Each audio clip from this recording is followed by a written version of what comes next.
کہ قرآن مجید جو ہے یہ 40 پاروں پر مشتمل تھا اور اس کی 17,000 آیتیں تھیں، اور اس قرآن کو حذف کر دیا گیا، اس کا بہت سارا حصہ حذف کر دیا گیا۔ اور جب ان سے پوچھا گیا کہ وہ حصہ حذف کس نے کیا ہے، سوال پیدا ہوتا ہے کہ حذف ہو گیا تو کس نے حذف کیا ہے، کس نے اس کو شارٹ کٹ کیا ہے؟ تو شیعہ مذہب کی کتاب اصول کافی کے اندر یہ بات بھی موجود ہے کہ اس قرآن کو حضرات شیخین حضرت ابو بکر صدیق اور حضرت عمر رضی اللہ تعالیٰ عنہ معاذ اللہ اس کا حصہ کچھ ختم کر دیا، جس میں جو ہے ان کی خلافت کے بارے میں آیتیں تھیں اور جس میں ان کی جو خلافت کے خلاف کچھ باتیں جاتی تھیں، تو ان آیتوں کو جو ہے اس میں سے حذف کر دیا گیا۔ اہل بیت کا ذکر تھا، اس کو حذف کر دیا گیا، اور پھر یہ قرآن انہوں نے الزام لگا دیا صحابہ پر، خلفائے راشدین پر، حضرت ابو بکر صدیق، حضرت عمر رضی اللہ تعالیٰ عنہ اور حضرت عثمان غنی رضی اللہ تعالیٰ عنہ پر الزام لگا دیا کہ انہوں نے قرآن کو تبدیل کر دیا۔ قرآن کے 40 پارے تھے، اور پھر ان کا یہ بھی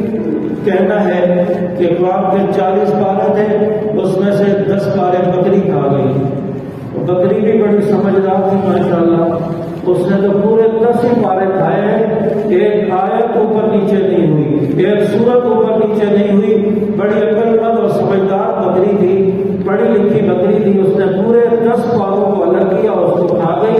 باقی 30 پارے بچ گئے۔ اس طرح کا جاہلانہ عقیدہ اور جاہلانہ مذہب ہے، اور قرآن پاک کے بارے میں ان کا یہ عقیدہ ہے کہ قرآن اس طرح تبدیل ہو گیا۔ اور پھر اس کے بعد فرمایا کہ امام باقر ان کی طرف سے انہوں نے ایک روایت نقل کی اور فرمایا کہ جب آپ صلی اللہ علیہ وسلم نے حجۃ الوداع کا خطبہ دیا تو اس وقت 3 باتوں کا ذکر فرمایا کہ میں آپ کے ہاں قرآن چھوڑ کر جا رہا ہوں، میں کعبہ چھوڑ کر جا رہا ہوں، بیت اللہ چھوڑ کر جا رہا ہوں، اہل بیت کو چھوڑ کر جا رہا ہوں، ان کی حفاظت کرنا۔ پھر انہوں نے آگے لکھا کہ امام باقر فرماتے ہیں کہ مگر افسوس کی بات یہ ہے کہ قرآن کریم کو بھی تبدیل کر دیا گیا، اس کا اکثر حصہ حذف کر دیا گیا، کعبہ کو بھی لوگوں نے یعنی صحابہ نے منظم کر دیا، اور اہل بیت کو بھی صحابہ نے قتل کر دیا،